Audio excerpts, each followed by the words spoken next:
आप गांधी का जिक्र कर रहे थे। इस देश में एक वर्ग है जिसके बीच ये प्रचारित किया जाता है कि ये हमें सबसे बड़ा झूठ बताया गया, दे दी हमें आज़ादी बिना खड़ग बिना ढाल, साबरमती के संतों ने कर दिया कमाल। आज़ादी हमें गांधी की वजह से नहीं मिली, सशस्त्र विद्रोह क्रांतिकारियों की वजह से मिली, आज़ाद हिंद फौज की वजह से मिली।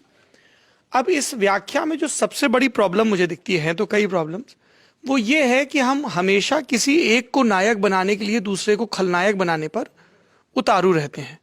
तो इस देश में गांधी को लेकर और नेहरू को लेकर, और नेहरू बनाम पटेल, इसको लेकर बहुत विमर्श चलते हैं। अवध ओझा सर इस पर क्या सोचते हैं?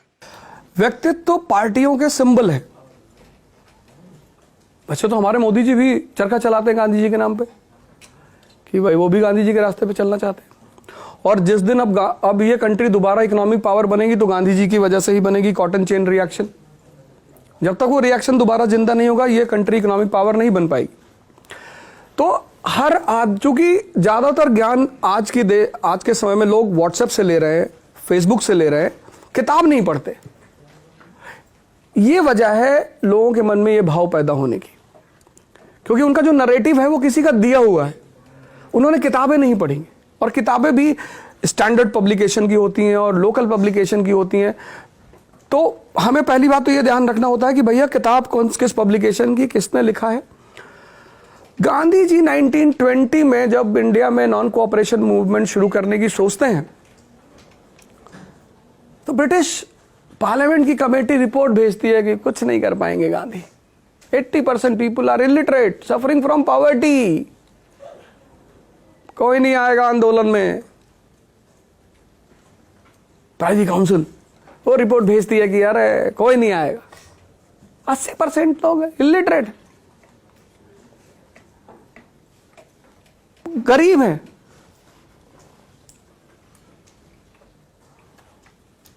वाइसरॉय ने भी कहा ठीक है, करने दो गांधी को जो कर रहे हैं। और जब सड़क पर हजारों लोग घूमने लगे तो पार्लियामेंट ने मैसेज भेजा वाइसरॉय को कि तुम तो कह रहे थे कोई नहीं आएगा, ये कहां से लोग आ गए? ये 80% लोग कहां से बाहर निकल आए? ये भजन गा रहे हैं सड़कों पे घूम के, और ये बंद करो मूवमेंट, मुझे अभी मूवमेंट बंद चाहिए। वाइसरॉय ने कहा साहब मूवमेंट तो बंद नहीं करा सकते। कहा कुछ भी करो, मारो पीटो। बोले मार तो सकते नहीं साहब, ये रोड पे घूम रहे भजन गाते हुए, ईश्वर अल्लाह तेरे नाम, इनको बुद्धि दे भगवान। अब कोई आपके दरवाजे के सामने खड़े होकर आपके लिए दुआ मांग रहा, आप उसको मारेंगे? अंग्रेजों को साजिश करनी पड़ी चौरी चौरा की।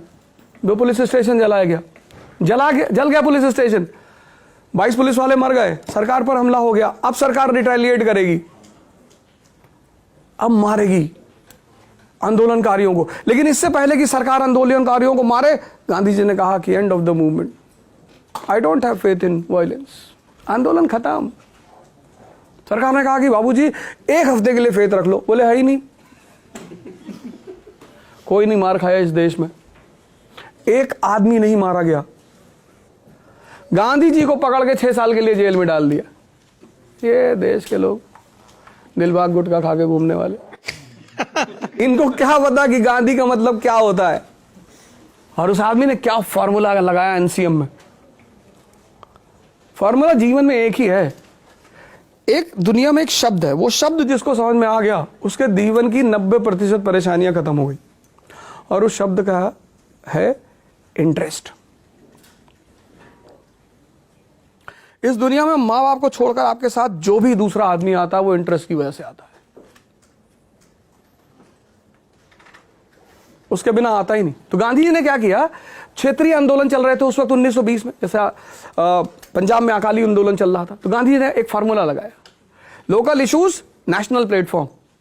तो पंजाबियों से कहा कि भैया तुम लड़ो, तुम अकाली के मुद्दे पे लड़ो, लेकिन प्लेटफॉर्म नेशनल होगा। सबका इंटरेस्ट जोड़ लिया।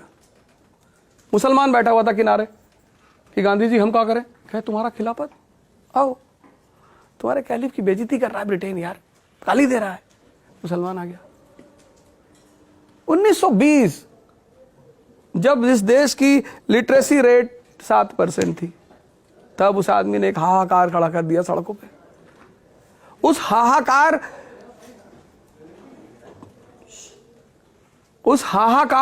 की का जो सबसे ज्यादा फायदा उठाया वो उठाया हमारे क्रांतिकारियों ने। भगत सिंह गांधी जी से अलग थोड़ी हैं। देश में दो विंग होती है, एक पॉलिटिकल विंग, एक रेवोल्यूशनरी विंग। जब भी आंदोलन दो तरह के होते हैं, एक मास मूवमेंट, एक रेवोल्यूशनरी मूवमेंट। तो जब मास मूवमेंट सप्रेस होता है तो रेवोल्यूशनरी मूवमेंट ऊपर आता है। तो जैसे ही आप देखोगे नॉन कोऑपरेशन खत्म होता है, एचआरए सामने आ जाती है, हिंदुस्तान रिपब्लिकन आर्मी। तो वो जो लोग हजारों सड़क पर आए गांधी जी की वजह से, वो जागृत हुए। अगर गांधी जी उनको जागृत नहीं करते, भगत सिंह क्या करते? फिर सिर्फ लाहौर यूनिवर्सिटी के स्टूडेंटों से लेकर काम थोड़ी चलता। राजनीतिक जागरूकता पैदा की गांधी ने। गांधी ने युद्ध नहीं किया। संत युद्ध क्यों करेगा? संत जगाएगा। गांधी जगा रहे थे। उस जागे हुए आदमी को युद्ध कौन करा रहा था? भगत सिंह। तो दोनों एक दूसरे के पूरक है। यह है हिस्ट्री। और नेहरू को लेकर जो बातें होती हैं, नेहरू तो एक बहुत विद्वान आदमी है और डिप्लोमेटिक आदमी। राजनीति में इमोशन से काम नहीं चलता, नहीं तो सबके खाते में 15 लाख होते।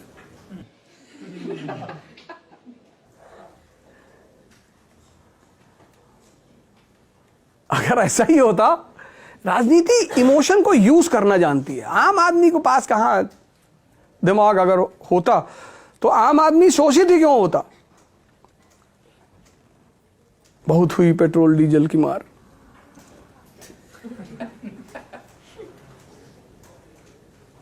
अब रो रहे लोग। नेहरू, जो आदमी जेल से किताब लिखता है अपनी बेटी को, लेटर्स, उस लेटर्स में क्या लिखता है? हिस्ट्री। यहां जेल में बैठ कर रोते हैं लोग, और उन लेटर को कंपाइल करके किताबें बनी, the glimpses of world history. राजनीति इमोशन से नहीं चलती। इमोशन हर जगह होता है पर वो चलती नहीं। राजनीति चलती है प्रबुद्धता से, और जिसके पास ज्यादा होगी वो आगे रहेगा। तो प्रबुद्धता सबके पास है। पटेल जी के पास भी है, नेहरू जी के पास भी है, सुभाष चंद्र बोस के जी के पास भी है। लेकिन पटेल जी के पास और सुभाष चंद्र बोस जी के पास प्रबुद्धता है, थोड़ा सा इमोशन भी है। नेहरू जी के पास वो थोड़ा सा इमोशन नहीं है। दिखाते हैं वो है नहीं, इसलिए वो थोड़ा एज ले जाते हैं। और ये जो तुलनाएं चलती रहती हैं, नेहरू वर्सेस पटेल, ये तो पार्टियां कराती हैं। पटेल जी को तो पता भी नहीं होगा। ये तो जब अगर भाई कांग्रेस पार्टी है तो उसका अपने नायक हैं, बीजेपी पार्टी के अपने नायक हैं, समाजवादी पार्टी के अपने नायक हैं, बीएसपी के, सबके अपने अपने नायक हैं। तो वो उन नायकों को एलिवेट करती है।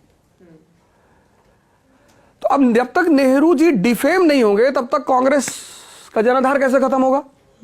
1947 के भारत का प्रधानमंत्री बनना मतलब सुसाइड करना। 400 करोड़ रूरल डेब्ट, मरता हुआ किसान हर गांव में। ब्रिटेन, यूएसएसआर, इन लोगों ने फंड देने से मना कर दिया कि पैसा नहीं देंगे। कहते हैं गेहूं भेजा, वो भी जो सुअर खाते थे PL 480 उसको भेजा। उस परिस्थिति में वो आदमी देश की गद्दी पे बैठ रहा है।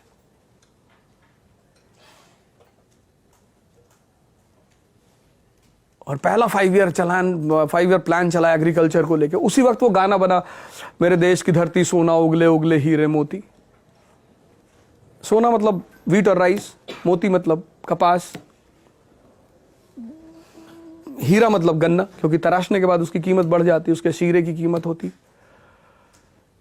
जिस देश में कोई पैसा कुछ ना हो, कुछ ना। एक गाना आया था 1960s में, आपने सुना होगा कि मेरा जूता है जापानी, ये पतलून इंग्लिशतानी, सर पे लाल टोपी रूसी, फिर भी दिल है हिंदुस्तानी। अपना कुछ है ही नहीं दिल छोड़ के। Technological assistance from Japan, monetary help from Britain, foreign reserve from Russia. अपना कुछ है ही नहीं दिल छोड़ के। उस देश का प्रधानमंत्री वो आदमी बन रहा है। हमेशा जो भी प्रधानमंत्री होता है उसके सामने चुनौतियां होती हैं, वो अलग तरह की होती है। जैसे आज मोदी जी के सामने अलग चुनौतियां। अब अगर ये उन चुनौतियों से इस देश को बाहर निकाल लाएंगे तो ये भी महान हो जाएंगे। नेहरू जी निकाल कर लाए।